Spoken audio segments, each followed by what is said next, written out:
Hello साथीहरू, आज मैले आफैले बारीमा रोपेको टमाटर पाकेको र टिप्दैछु। हेर्नुहोला कति फलेछ, कस्तो राम्रो फलेको छ।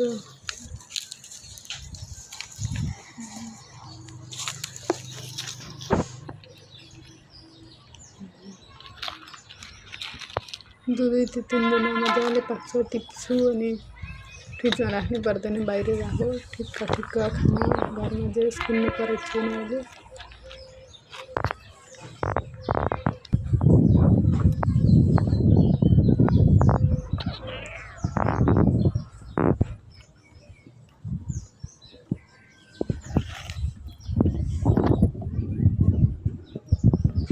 अब भरियो यो डेक्ची भरियो। म अब अर्को खन्याएर ल्याएर अर्कोचोटि फेरि जान्छु। भरिसक्यो। मैले टिपेको देखेर नानी पनि टिप्न गएको छ।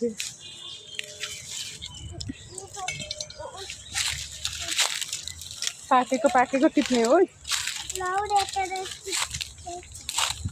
रेड टिपेको देखाउँदैछु रातो भएर पाकेको छ। तो कुहिएको छ।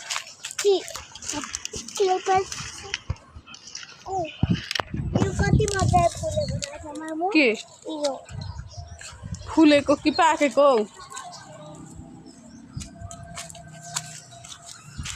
सक्यो, टिपिसक्यो। यो भान्टा पनि फल्दैछ। भान्टा पनि मेरो फल्दैछ। एक बिटा खाइ पनि सक्यौँ। बेगन हो, टिप्ने बेला बेगन हो। अघि एक डेक्ची ल्याएर खने घरमा ल्याएर फेरि पछिको यति भयो। यसरी राख्छु अनि दुई तिन दिनमा मजाले पाक्छ। बाहिर राख्छु।